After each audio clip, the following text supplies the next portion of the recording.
Good day, Dr. Cos and my fellow doctors. I am Dr. Trisha Mayti Francisco, 20 years old, from Antipolo City, Rizal, graduate of Santolan High School in Pasig City. In our discussion today, we will discuss about the scope and foundation of Earth and Science. But before we proceed to our presentation this afternoon, I would like to ask a question. What is Earth Science for you in one word? Fossils po, Doc. Environment po, Dok. Experiment po, Doc. Exploration po, Doc. Climate change po, Doc. Life po, Doc. Nature po, Doc. Atmosphere po, Doc. Water po, Doc. Good day, Dr. Cost and my fellow doctors. I am Dr. Renato Jr. P. Halili, 24 years old, from Malanday, Marikina City. Graduated in Santo Niño National High School in Marikina. Objective. The objective of studying the scope and foundation of earth science is to gain a comprehensive understanding of the natural world and the processes that have shaped it. This field of study aims to explore the five major areas of earth science, namely geology, metallurgy, oceanography, astronomy, and environmental science. Furthermore, studying earth science equips us with the knowledge to address environmental challenges and contribute to sustainable development. It helps us predict natural disaster, manage resources efficiently, and understand the impact of human activity on our planet. Thank you for your meaningful objectives, Dr. Halili. And now, I will introduce our topic for today. In our presentation, we will discuss the definition of the Earth and Science, the facts about Earth and Science, different branches of Earth and Science, and the importance of Earth and Science. Also, we add additional topic like what scientists study and the four spheres of the Earth. Okay, let's read what's in the slide. So sabi dyan, what is Earth Science? Sabi dyan, Earth Science is the study of the Earth structures, property, mga processes, and 4.5 billion years of biotic evolution. So pinag-aaralan yan yung mga physical structure ng Earth, yung mga properties niya, na pinag-aaralan mula noon hanggang ngayon. So, understanding this phenomena is essential to maintenance of life on the planet.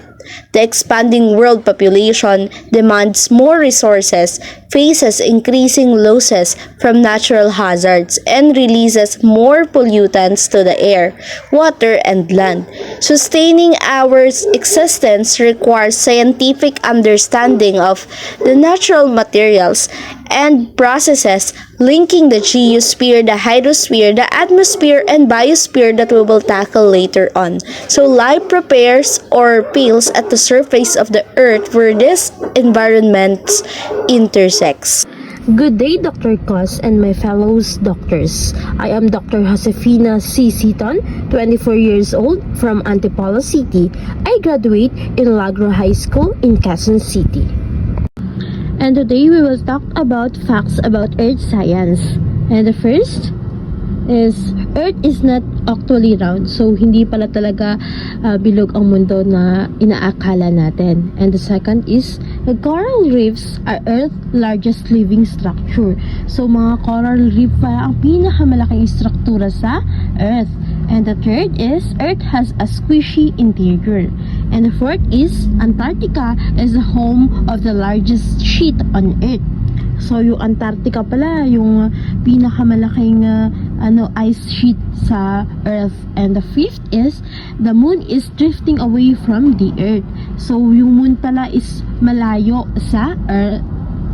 And the sixth is Atacama is the driest place on Earth. So ano nga ba yung pinaka-driest place on Earth is Atacama, ang pinaka-tuyong lugar sa Earth. And the seventh is Earth magnetic pole is screaming westward. So yung Earth pala ng magnetic pole is pakanluran, hindi pa hilaga, pakanluran siya. And the eighth is Europe is the second smallest continent in size but the third largest. So, yung Europa pala ang pakalawang pinakamaliit na kontinente, pero pangatlo sa pinakamalaking populasyon. And the ninth is Tibetan Plateau, is the Earth's third pole. And the 10th is trees are breathers. You like, we plant. So, yung 10th na yan is, di ba, mas maganda pag maraming puno, kumbaga maganda ang nature na makakapag ano tayo ng mga fresh air. So, ano pang inaantay natin? Let's plant. And we will proceed to 7 interesting facts about Earth science. First, the Earth science is mostly iron and oxygen. So, yung Earth daw is merong akal, iron, and oxygen. And the second is 7.4 billion people live on Earth. So, hindi lang pala milyon. So, billion pala yung nakatira at namumuhay dito sa Earth. Marami.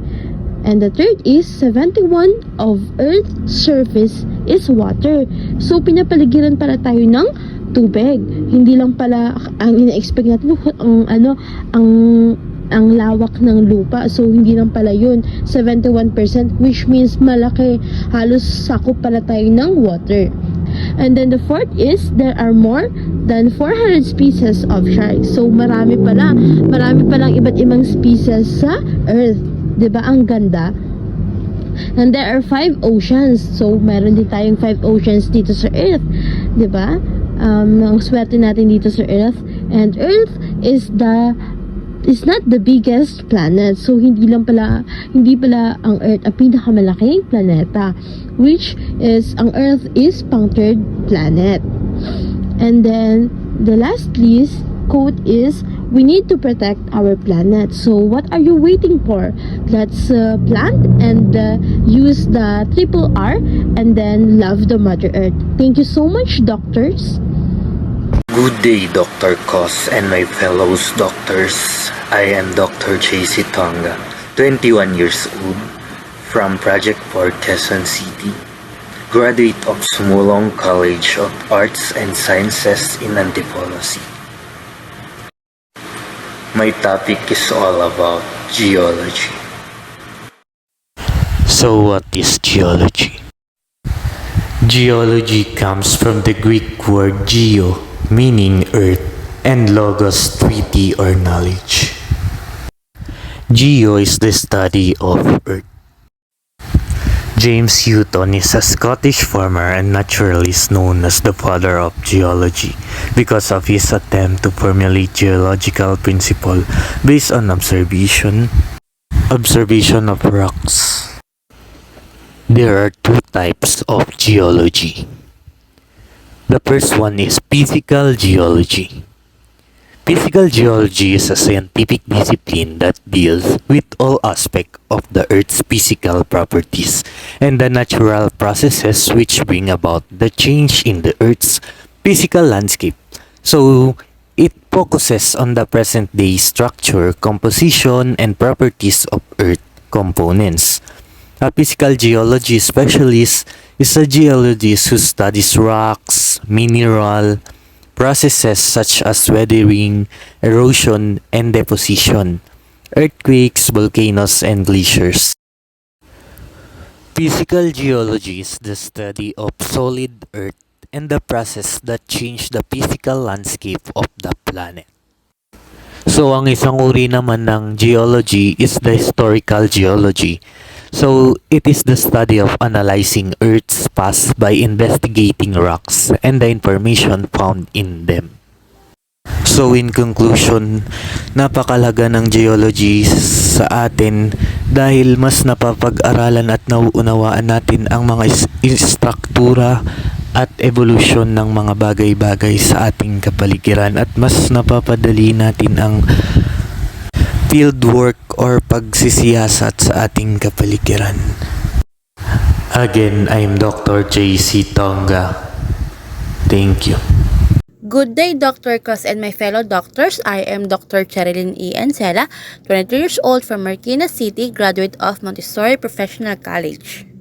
My topic is all about astronomy. When we say astronomy, it is the study of everything in the universe beyond the atmosphere. This includes the sun, the moon, the planets, and the stars. In able to see this object, kinakailangan pa po natin gumamit ng telescope or iba pang kagamitan para lang makita natin ito.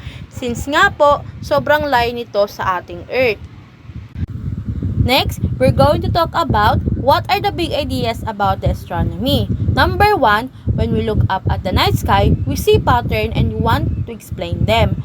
Every time na tumitingin tayo sa kalangitan at night, mapapansin natin na may makikita tayong patterns, right? Yung pattern na po yun ay tinatawag natin na constellation. And of course, mapapansin din natin na lumulipat ito ng lugar. But still, yung pattern ay hindi kailanman nagbabago. Number 2, the sky is vast and distance between objects can be very large. Every time natitignan natin yung sky at night, makita natin na yung mga stars, it seems so tiny. Pero the truth is those stars are huge po. They are burning balls of gas like our sun.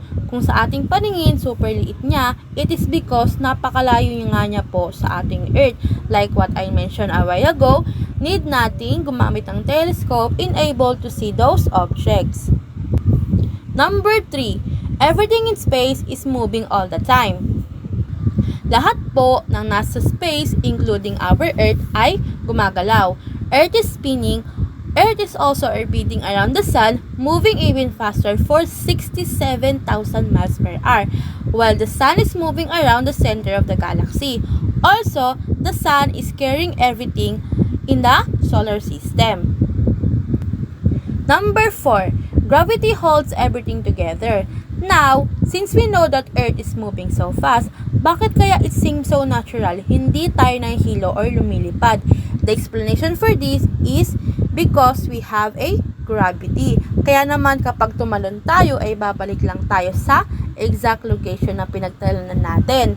Dahil po, we have a gravity. Number 5, there is much more light to see than our eyes can see. Light is a form of energy called electromagnetic radiation. The reason why we see objects, it is because they reflect or bounce light into our eyes. In space, objects in space are emitting or reflecting radiation from all across the spectrum, including microwaves, ultraviolet, or also known as UV and radio waves. So, in able to see this invisible electromagnetic radiation, we have to use a special tool like a microwave telescope. Number 6, the universe contains mysterious, invisible stuff. So, nabanggit natin kanina na kaya natin nakikita yung mga objects in the space like stars, galaxy, and planet because we are using tools to see them. But also in universe, there are things that we can detect no matter what instrument we're going to use. Tinatawag natin itong dark matter and dark energy.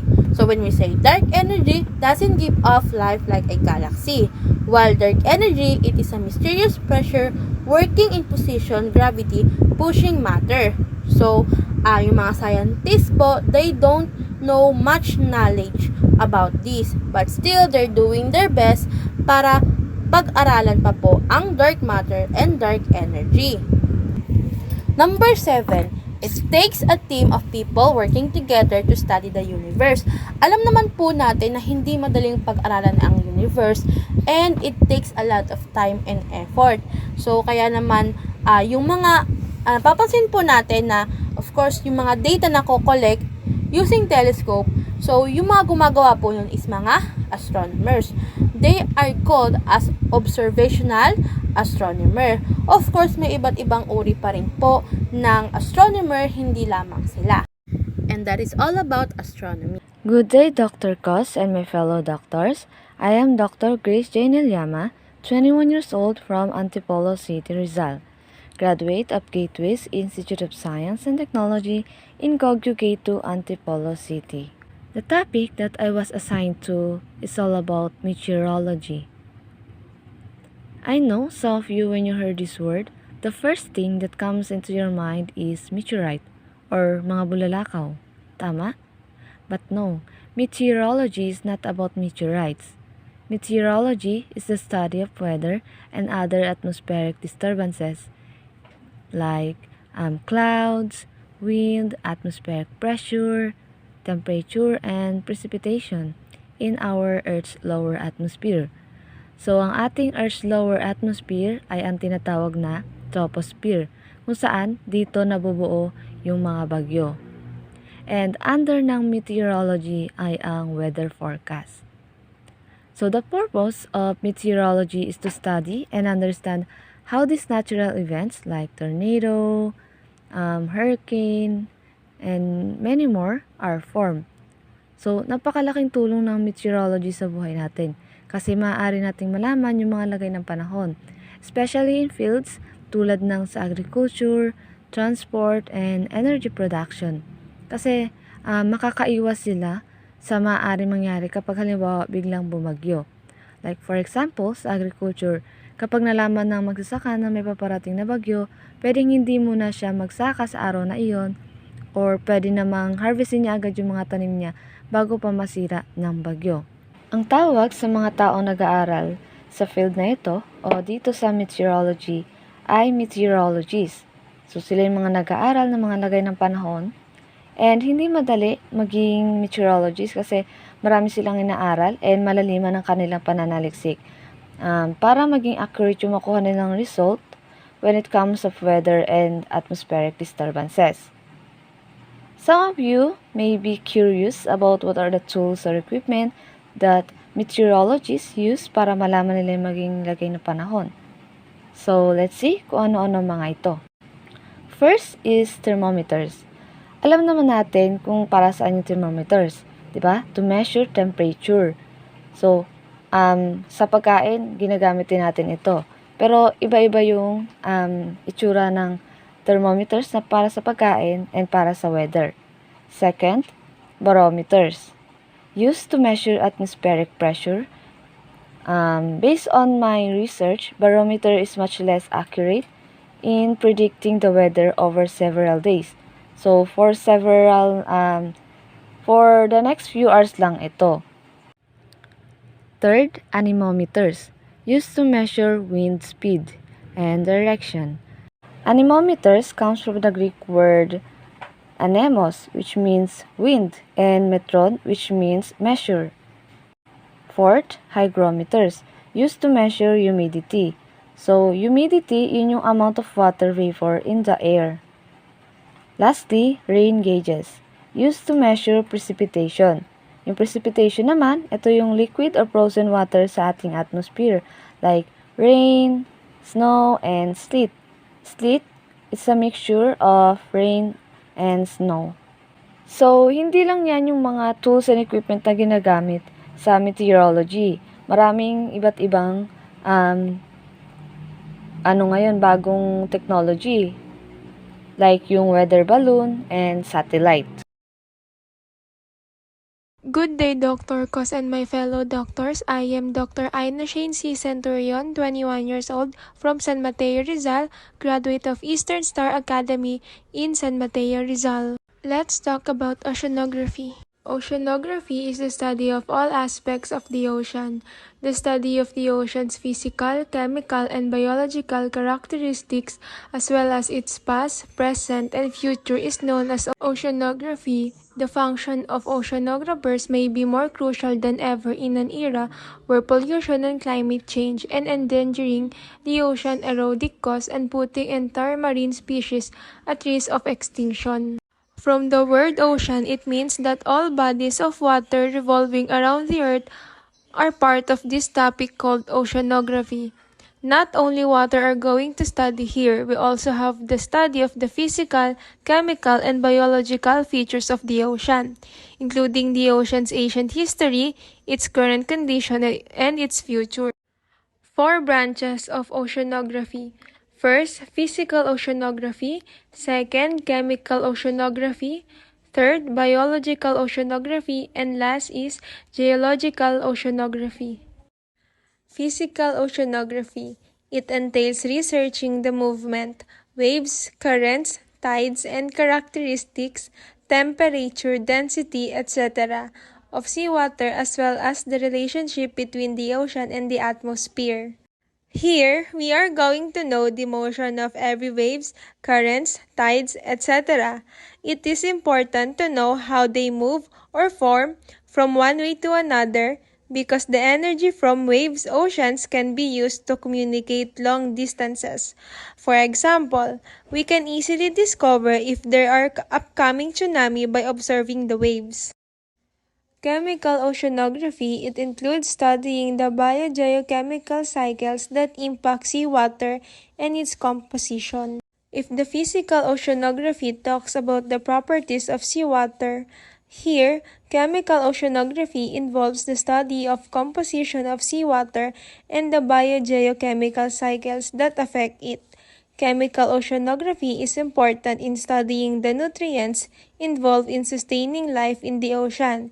It is also important when studying the effects of chemical pollutants. Biological oceanography.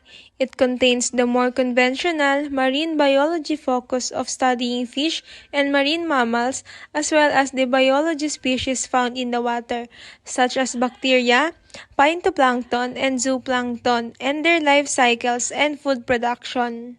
Biological oceanography is the study of life in the oceans.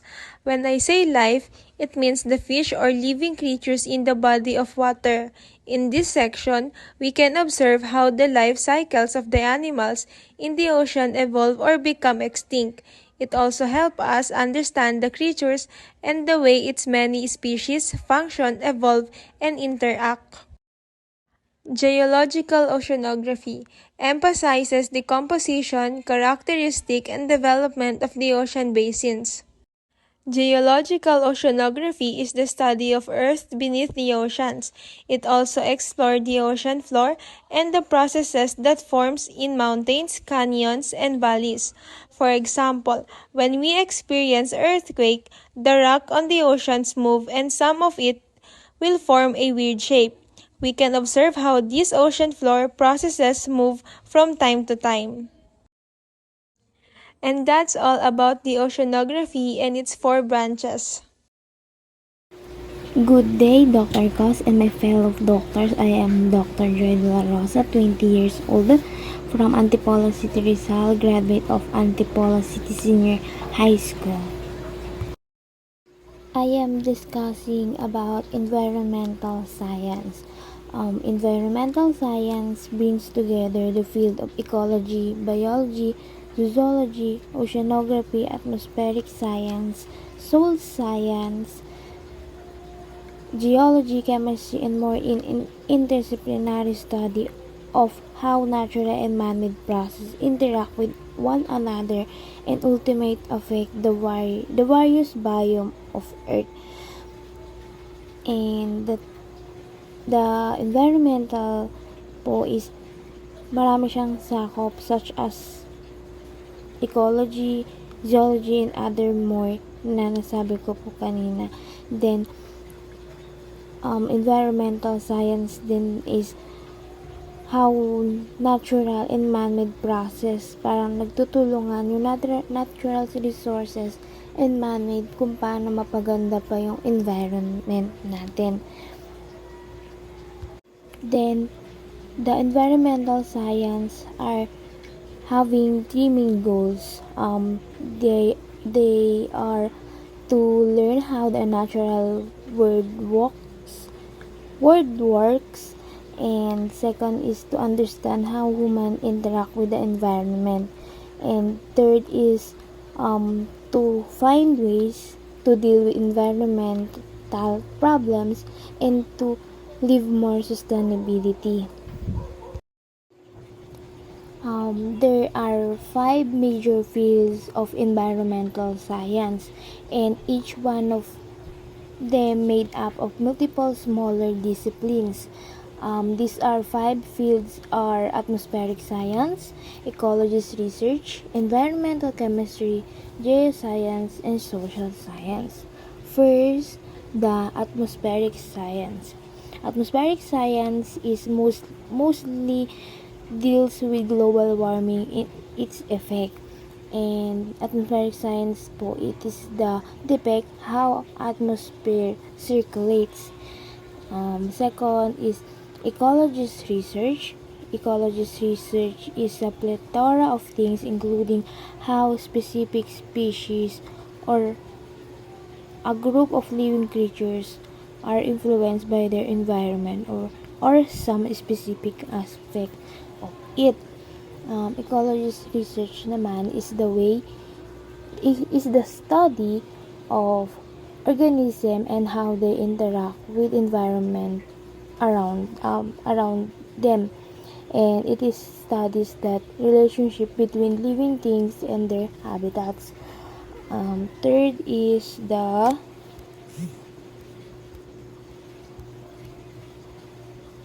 environmental chemistry, goes into more detail and explores things like chemical effect on different plant and chemical degradation of environment. Sa environmental chemistry naman, it is the way chemical gets transported through environment. Dito po sa environmental chemistry, papasok yung mga paggamit ng chemicals, pero yung mga gamit na chemicals na makakatulong para sa ikakaganda ng environment natin. And fourth is the geoscience. Geoscience are often considered a branch of planetary science. Geoscience naman is explore the chemical and physical constitution of our planet, but also its atmosphere, and be involved in discovery in development of commercially viable and exploitable reserves of natural resources such as oil, gas, minerals, and water. And we may also work in areas such as seismology, volcanology, environmental protection, land reclamation, or oceanography. And last, the social science.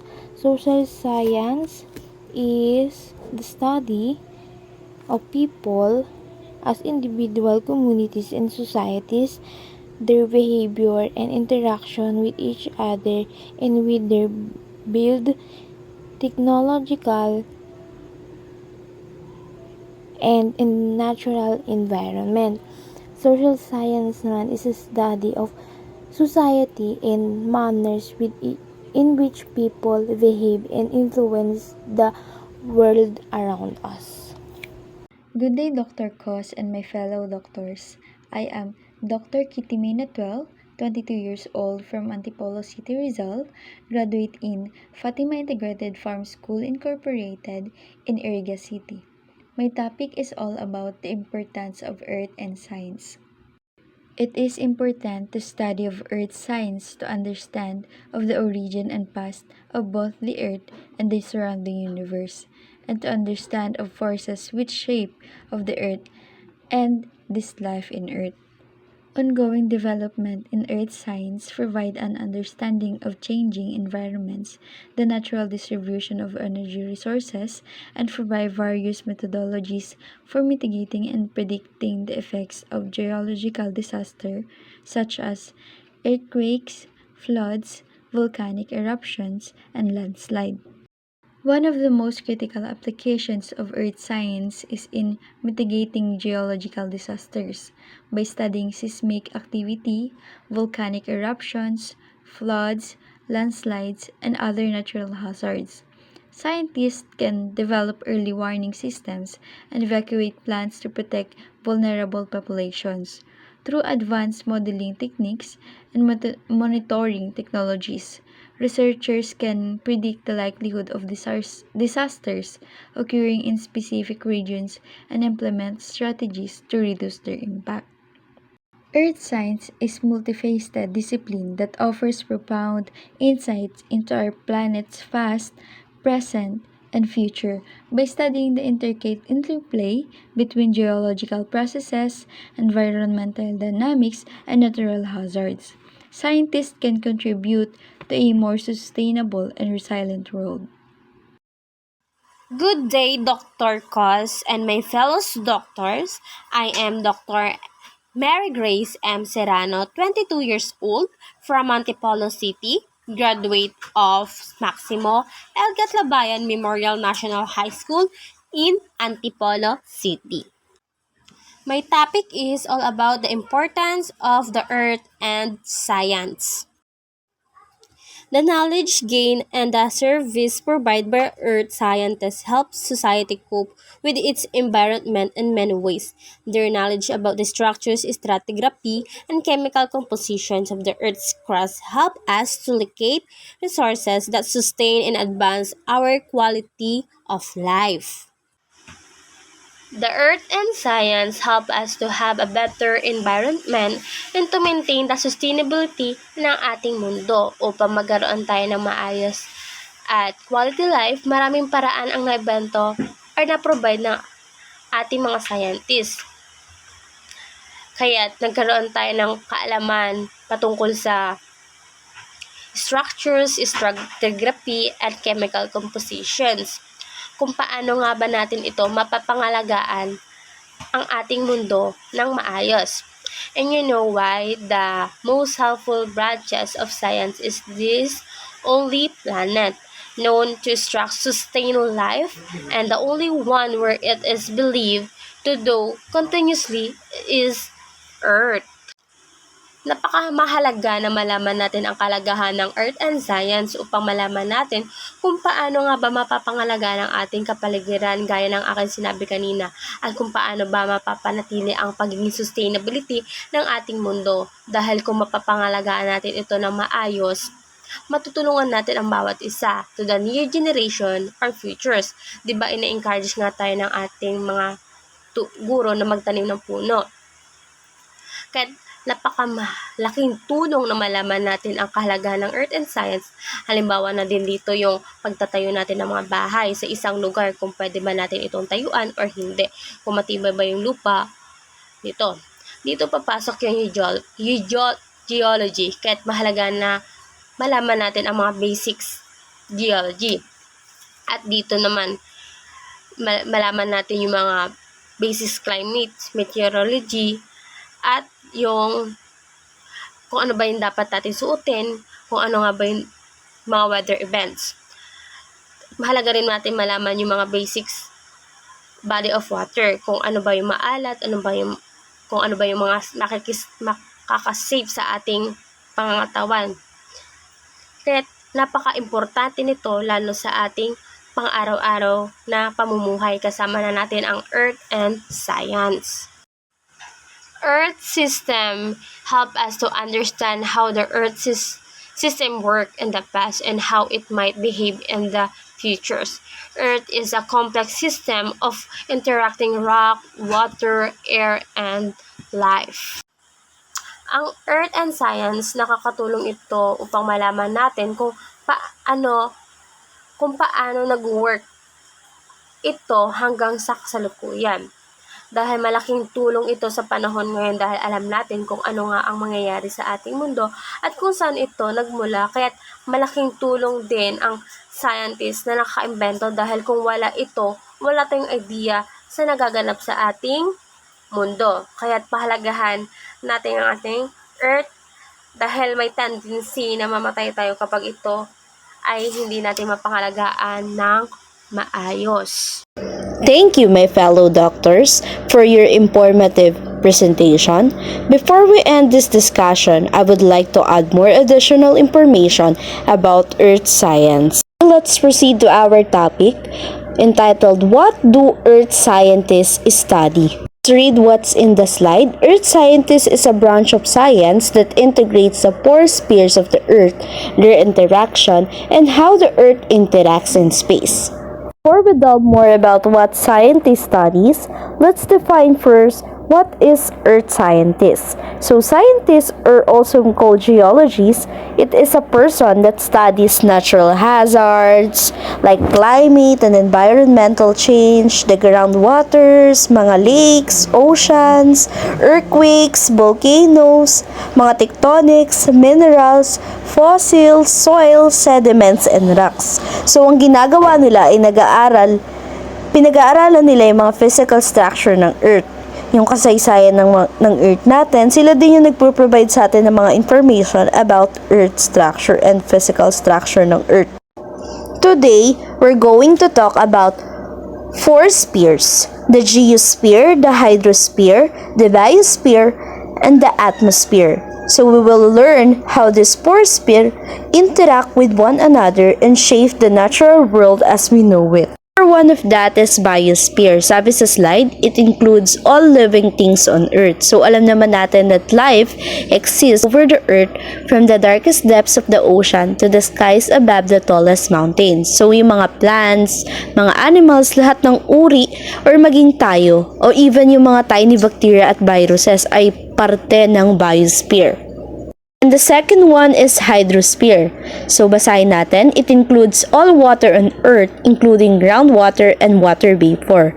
Yung hydrosphere naman, ito yung it contains all of the water on Earth in liquid, solid, and vapor form. So yung example ng liquid, ito yung water na iniinom natin sa faucet natin.